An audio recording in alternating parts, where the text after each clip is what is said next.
नमस्कार साथियों, स्वागत है आपका हमारे चैनल ज्ञानेंद्राज एकेडमी में। आज हम आपके लिए कॉन्स्टिट्यूशन संविधान की पहली क्लास लेकर के आए हैं, जो आपके परीक्षाओं के दृष्टिकोण से बहुत ही महत्वपूर्ण साबित होने वाली है। तो चलिए हम इस वीडियो के माध्यम से नॉलेज शेयर करते हैं। जीएस है।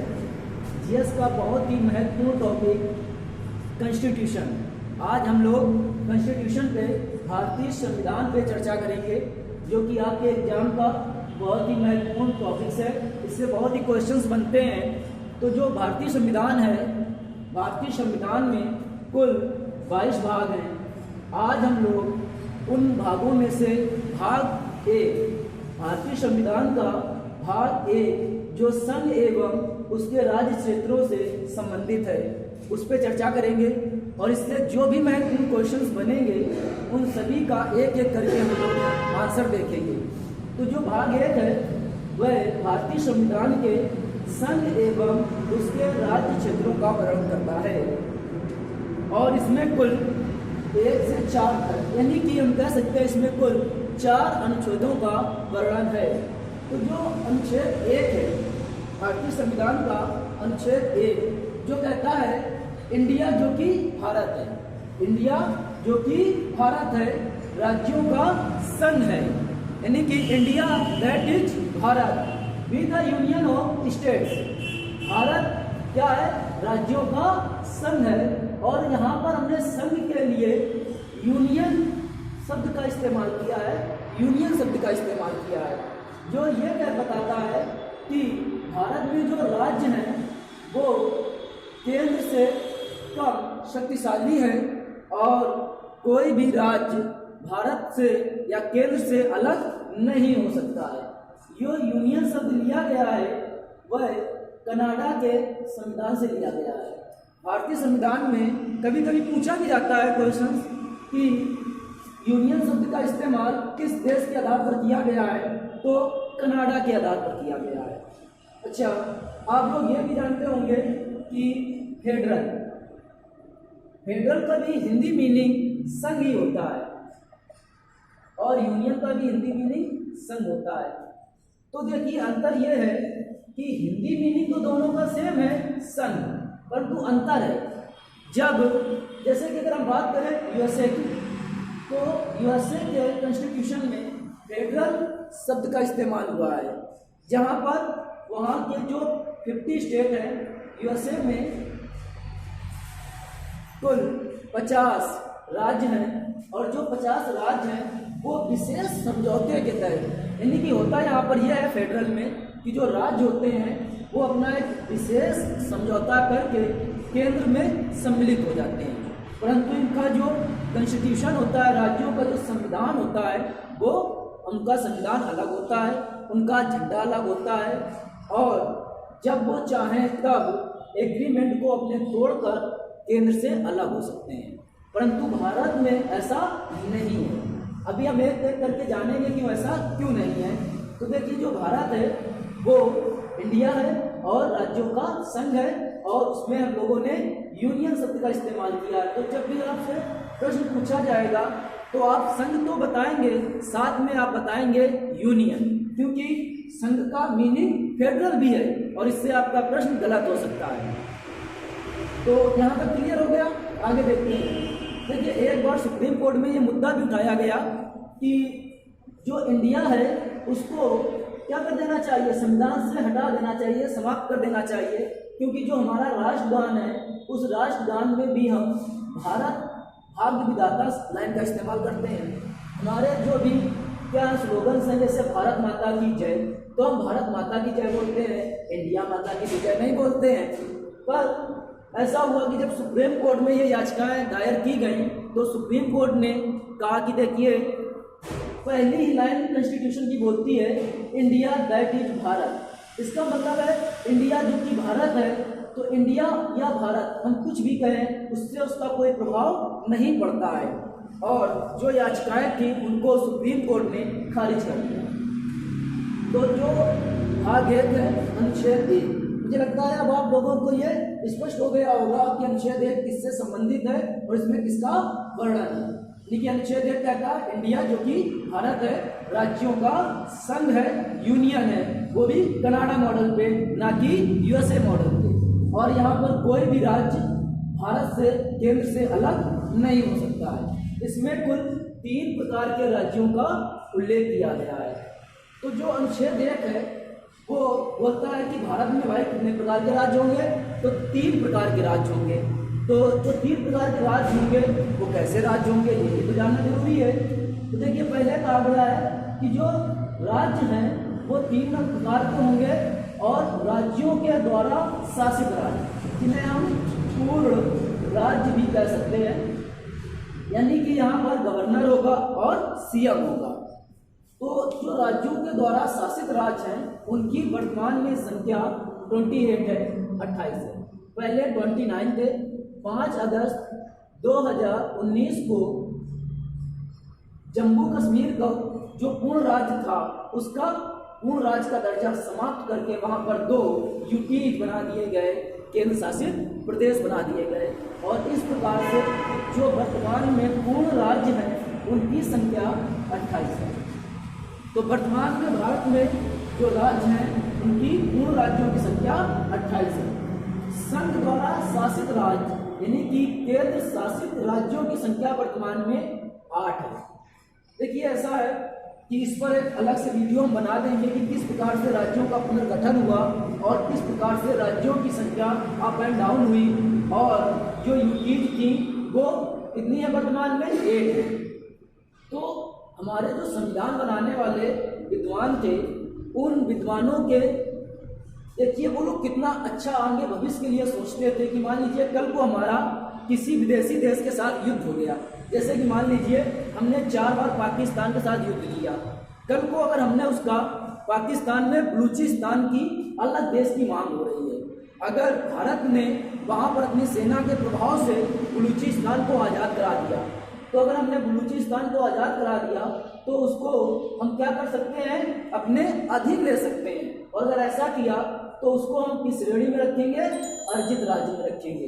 तो यानी कि अभी वर्तमान की अगर हम बात करें तो हमारे पास अर्जित राज्य जो हैं, फिर से समझिए, वर्तमान में हमारे पास अर्जित राज्य कितने हैं, 1 भी नहीं, कोई अर्जित राज्य नहीं है हमारे पास। पर हमारे विद्वानों ने ये सोचा कि अगर कल भविष्य में हमें ऐसा अवसर आया तो हम छोड़ेंगे नहीं, चाहे हमें चीन से या पाकिस्तान से या अन्य किसी देश से अगर युद्ध होता है और हम वहाँ का भूखंड जीत लेते हैं युद्ध के द्वारा, तो उस भूखंड को हम अपने यहाँ अर्जित राज्य की श्रेणी में रख सकते हैं। तो इस प्रकार से जो अनुच्छेद 1 है वो कहता है कि इंडिया जो कि भारत है राज्यों का समूह होगा और इसमें कुल 3 प्रकार के राज्य होंगे। कौन कौन से, पूर्ण राज्य और संघ द्वारा शासित राज्य और अर्जित राज्य। तो देखिए जो हमारा मूल संविधान था, अगर हम बात करें अपने मूल संविधान की, तो मूल संविधान में 1951 में भारत में 4 प्रकार के राज्य थे। तो जो हमारा मूल संविधान था उसमें कुल 4 प्रकार के राज्य थे। उनको इस प्रकार से काउंट किया गया था, ग्रुप ए, बी, सी और डी, यानी कि group A, B, C, D 4 प्रकार के राज्य थे हमारे मूल संविधान में 1951 में। परंतु 7वां संविधान संशोधन, ठीक है, 7वां संविधान संशोधन हुआ 1956 में और आगे अमेंडमेंट के माध्यम से 4 प्रकार के राज्यों के स्थान पर अभी वर्तमान में कितने प्रकार के राज्य रखे गए हैं, 3 प्रकार के राज्य रखे गए हैं। तो जो 7वां संविधान संशोधन था ये कब हुआ था, 1956 में हुआ था। और इस संशोधन में भाषा के आधार पर राज्यों का पुनर्गठन हुआ था और भारत में कुल 14 पूर्ण राज्य एवं 6 संघ शासित राज्य बनाए गए थे। कब बनाए गए थे, 14 पूर्ण राज्य और 6 संघ शासित राज्य 1956 में 7वां संविधान संशोधन के तहत। और यह संशोधन जो था वो भाषा के आधार पर राज्यों का पुनर्गठन हुआ था और भारत में राज्यों की 4 श्रेणियों को समाप्त करके 3 श्रेणियों में रख दिया गया था। राज्यों द्वारा शासित राज्य, संघ द्वारा शासित राज्य और अर्जित राज्य। जो 16वां संविधान संशोधन है वो 1963 में हुआ और 16वें संविधान संशोधन में कहा गया है कि जो राज्य, फिर से सुनिए, 16वां संविधान संशोधन कहता है कि जो राज्य भारत में सम्मिलित हो जाएगा, यानी कि जो राज्य भारत के संघ में सम्मिलित हो जाएगा वह राज्य भारत से अलग नहीं हो सकेगा। अनुच्छेद 2 कहता है कि संसद कानून बनाकर भारतीय संघ में नए राज्यों का प्रवेश कर सकती है। अनुच्छेद 2 देखिए, फिर से समझिए। अनुच्छेद 2 कहता है कि जो हमारी संसद है, इंडियन पार्लियामेंट है, संसद है, वह कानून बनाकर भारतीय संघ में नए राज्यों को क्या कर सकती है, शामिल कर सकती है। जैसे अगर हमने कोई क्षेत्र अर्जित कर लिया, जैसे कि अभी हमने पहले बताया भी कि अर्जित राज्यों के लिए हम लोगों ने क्या रखा है, खाली स्थान रखा है कि अगर हमें भविष्य में मौका मिला तो अर्जित क्षेत्र हम अर्जित करेंगे और उन्हें भारतीय संघ में मिलाएंगे। ऐसा करने वाले हैं, कभी छोड़ेंगे नहीं अगर मौका मिला। तो जो अर्जित भूखंड है उसके माध्यम से हमारी संसद कानून बनाकर नए राज्यों का प्रवेश कर सकती है। या अगर हमारा किसी देश के साथ, पड़ोसी देश के साथ युद्ध होता है तो युद्ध के दौरान जो हमारा विजित क्षेत्र होगा उसको भी कानून बनाकर संसद अपने राज्य क्षेत्र में क्या कर सकती है, प्रवेश करा सकती है। या कोई देश अगर हमारे साथ संधि या समझौते के माध्यम से सम्मिलित होना चाहे तो हम उसे संधि या समझौते के आधार पर अपने संघ में जोड़ सकते हैं। जैसे कि अगर हम देखें तो जो हमारा स्टेट है गोवा 1961 में पुर्तगालियों से, गोवा में पुर्तगालियों का शासन था और 1961 में गोवा को पुर्तगालियों से आजाद कराया गया और भारत का क्या बनाया गया, संघ शासित राज्य बनाया गया। और आगे चल करके इसको 1987 में 1987 में पूर्ण राज्य का दर्जा दिया गया। इस प्रकार से फिर से देखते हैं, जो गोवा है इसे पुर्तगालियों से 1961 में आजाद कराया गया और इसे 1987 में पूर्ण राज्य का दर्जा दिया गया। अब अगर हम देखें संधि या समझौते के आधार पर तो देखिए ऐसा हुआ कि जब अब बात करते हैं सिक्किम, तो जो सिक्किम है ये तिब्बत के बॉर्डर से लगा हुआ क्या है, हिमालयन स्टेट था। तो हुआ ऐसा कि चीन ने तिब्बत में अपनी साम्राज्यवादी नीति का बहुत ही बुरा शिकार बनाया तिब्बत को और तिब्बत वाले क्षेत्र से लोगों को उठाकर अलग अलग क्षेत्रों में डाल दिया। इससे हुआ क्या कि जो तिब्बतीय क्षेत्र था वहां पर तिब्बतीय जनसंख्या कम हो गई और जो चीनी है सेना थी, फौज थी और पुलिस थी और चीनी आबादी थी उसकी वहां पर बहुसंख्यक हो गए और तिब्बतीय लोगों के एक परिवार को 4 हिस्सों में डिवाइड करके अलग अलग क्षेत्रों में उन्हें बिखेर दिया गया। तो इस प्रकार जब हुआ तो सिक्किम में ने भी सोचा, उस समय तक सिक्किम एक स्वतंत्र राष्ट्र था, तो सिक्किम ने सोचा कहीं ऐसा ना हो कि आगे चल करके चीन हमारे साथ भी साम्राज्यवादी नीति खेले, क्योंकि वो तो साम्राज्यवादी विस्तार करने वाला देश है। तो तिब्बत की तरह हम भी अपना अस्तित्व ना खो दें। तो उसने थोड़ा सा दिमाग लगाया और क्या किया कि भारत से आकर दिल्ली में बैठक की और कहा कि ऐसा है, हम अपनी इच्छा से कुछ विशेष शर्तों के तहत आपके साथ सम्मिलित होना चाहते हैं, आपके संघ में शामिल होना चाहते हैं। तो भारत ने कहा ठीक है, हम ऐसा करने को तैयार हैं। उस समय हमारे जो प्रेसिडेंट थे वो थे फखरुद्दीन अली अहमद और जो हमारी पीएम थी वो थी हमारी प्रधानमंत्री इंदिरा गांधी जी। तो हुआ ये कि जब सिक्किम के सरकार ने हमारी भारतीय सरकार से बातचीत की और कहा कि हमें अपने संघ में शामिल कर लीजिए, और कुछ विशेष शर्तों के तहत, क्योंकि वो डरा हुआ था चीन से। तो हमारे यहाँ इंदिरा गांधी जी ने कहा कि ठीक है, हम आपको अपने संघ में शामिल कर लेंगे, परंतु सिक्किम को भी पूरा तरह से विश्वास ना था कि कहीं ऐसा ना हो कि हम इनके संघ में सम्मिलित हो जाएं और भारत भी हमारे साथ वही करे जो चीन करने वाला है और हमारे परिवारों को तोड़कर बिखेर दे और हमें पूरी तरह से अस्तित्वहीन कर दे। तो सिक्किम ने कहा कि ऐसा है, हम कुछ विशेष शर्तों से आपके संघ में सम्मिलित होंगे। तो हमारी सरकार ने मान लिया उसकी शर्तों को और हमने 1975 में 35वें संविधान संशोधन के तहत सिक्किम को सह राज्य का दर्जा दिया।